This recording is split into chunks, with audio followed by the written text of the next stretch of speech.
Good day, folks, and welcome to another edition of Lumberjack Logic. I'm your host, Neil Johnson, and Jasmine Crockett, your favorite ghetto girl, the one who talks in complete garbage language, is making the rounds. She's making the rounds because she has to, because she made a big mistake.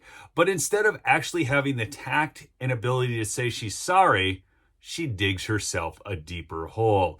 In addition to attacking Lee Zeldin, she attacked a number of other people, trying to link everybody to Jeffrey Epstein except any Democrat under the sun, even the one texting Jeffrey Epstein during the hearing with Michael Cohen. Yes, you're going to find this absolutely, well, I was going to say unbelievable, but with Jasmine, of course, it's believable. I do have some bonus AOC footage in here for you as well, but please go check out my sponsor, MyPillow, mypillow.com/lumberjack for big savings on the best sleep products available. The early Black Friday sale is going on right now, and with code Lumberjack, you are getting free shipping on your entire order, even the big items like mattresses.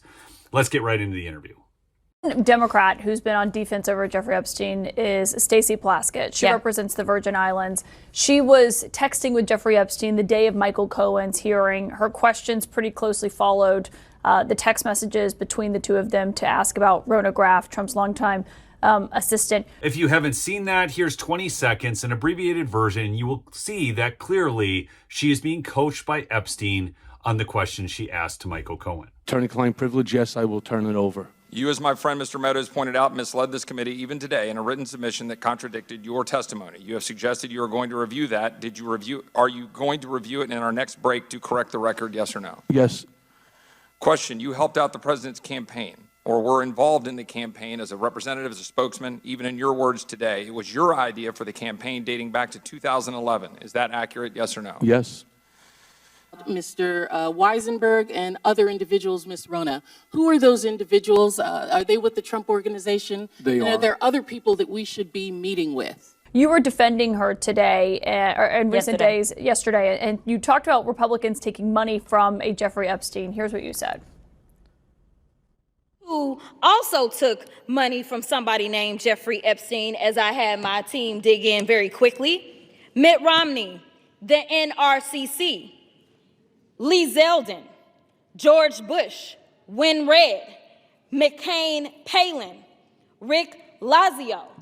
I don't know if anybody out in my viewership would be surprised that Mitt Romney and Bush and Win Red, which if you're going to donate to Republicans, that's how you donate, took money from Jeffrey Epstein. Although I will say 90% of Epstein's money, proven, actually went to Democrats. Only 10% went to Republicans. But I don't think anybody would be shocked that some of his money went to those Rhino establishment hacks.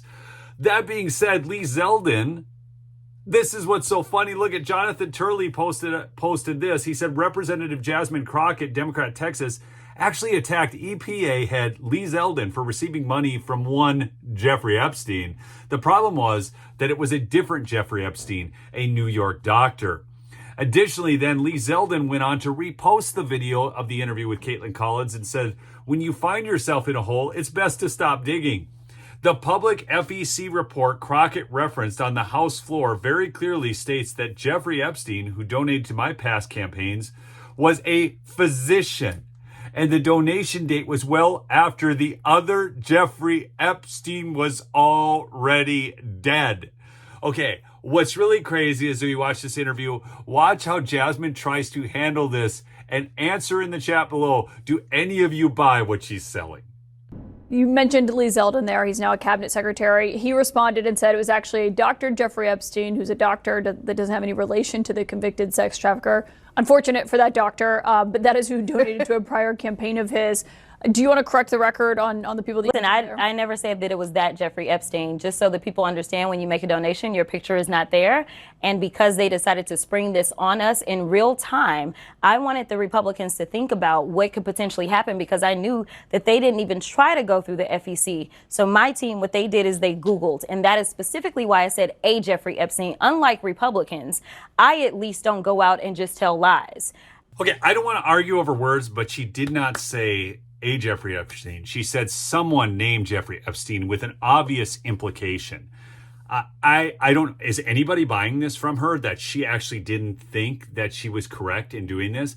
And she's saying, well, my staff used Google. We did a quick search. We had 20 minutes, making all these excuses. There is no way that she was not trying to tie Lee Zeldin to the Jeffrey Epstein that was being talked about in the trial. Yeah, otherwise, she never would have brought it up. It's absolutely an absurd point. This is so disingenuous, and this is what we can't stand about politicians, that they actually think they can propagate these lies on us, the American public, and we're too stupid to figure it out.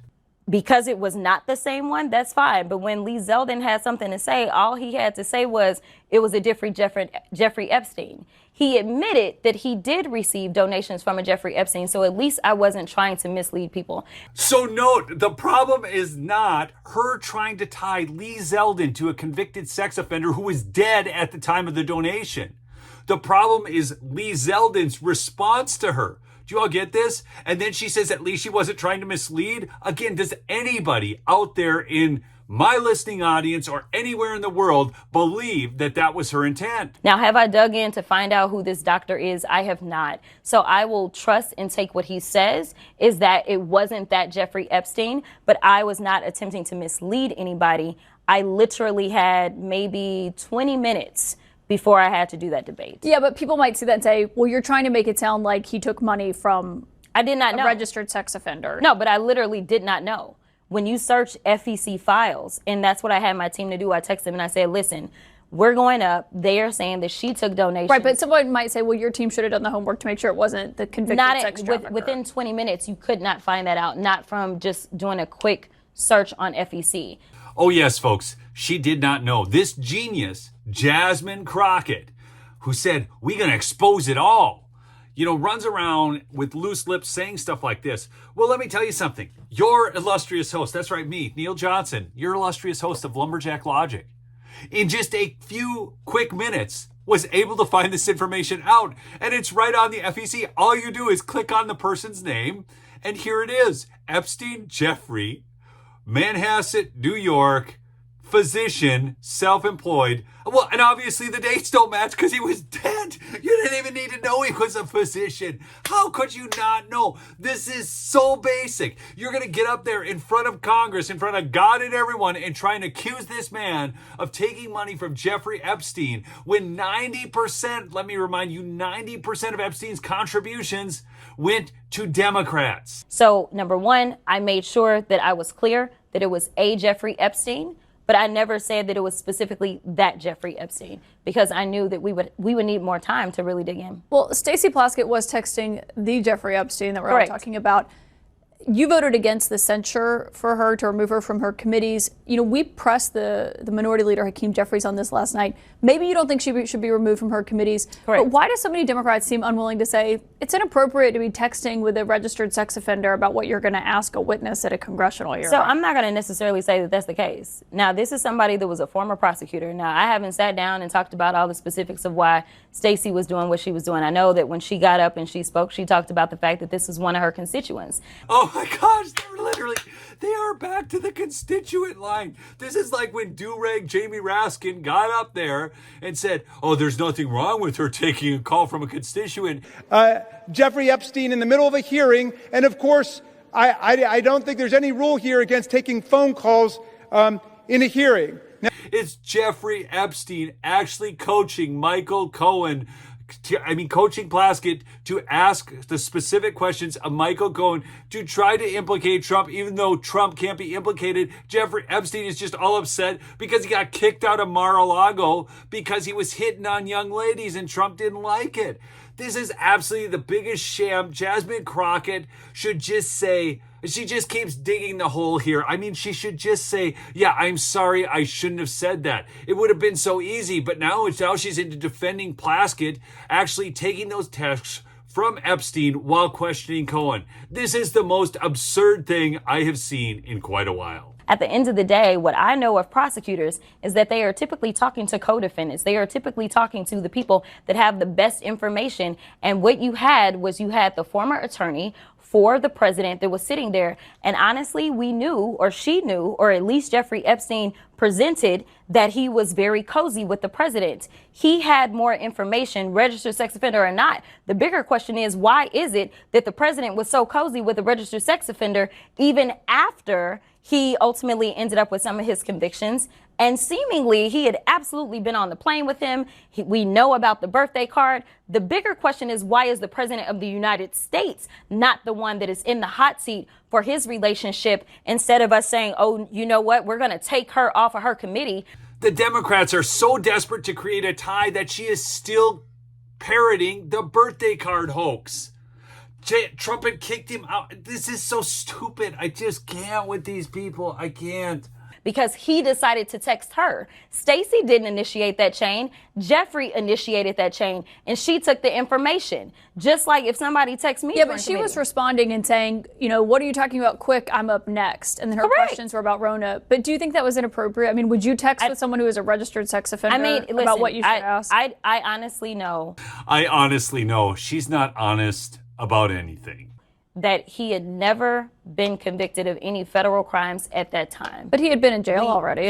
He had been got in a plea jail. deal. And my deal is this. The Republicans are constantly texting with a 34-count convicted felon. So if it's okay for them to text him at any point in time, then I'm not going to say that that's right or wrong, especially to the extent that you're talking about kicking someone off their committee. Were they sexting?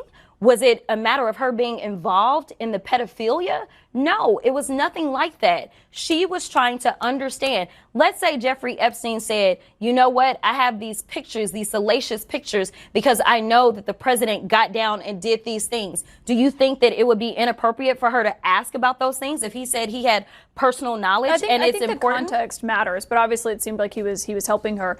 Now she's throwing out red herrings. This is like the PP tape hoax, folks. They don't actually have the goods, but they manufacture the goods, and then they somehow expect you to believe it. And then, well, what if he had? Well, then would it be appropriate? The point is he didn't, and it was very inappropriate. Absolute insanity. But now I'm going to give you the bonus AOC footage. Check it out. And they are able to radicalize and target and exploit a generation of young boys, in particular, away from healthy masculinity and into an insecure masculinity that requires the domination of others who are poorer, browner, darker, or a different gender than them.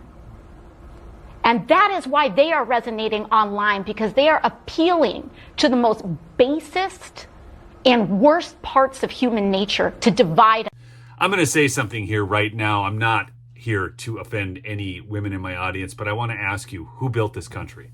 I'm talking who built the roads, who built the bridges, who built the skyscrapers, who built everything that the foundation of this society rests upon. People are running around in coffee shops insulting masculinity, either being soy boys or feminized women. And the fact is they're only able to do that because of the hard work of men who built this nation. It doesn't mean women weren't involved. It doesn't mean women didn't do valuable work. But this is an absolutely absurd take. And I'm so tired of the demonization of men, and especially masculine men. Do you remember the Obama commercial with the pajama boy? Yeah, that's what they want them all to be. It's somehow easier to control those men than men who are strong, fit, capable, own guns, all of that. And I'm really just getting tired of it. But please do go check out my sponsor, MyPillow, mypillow.com/lumberjack, or call the 800 number at 1-800-568-2865. Get some of those Bible story pillows, folks. $6 a pop. I mean, you get a 5-pack for $30 right now in the early Black Friday special, and free shipping to boot. Go get your presents for Christmas from somebody who actually likes you. Okay, a conservative company, Mike Lindell, who's been doing the Lord's work on election integrity. Thanks so much for joining me today. We'll see you on the next episode. Remember, subscribe. Peace out.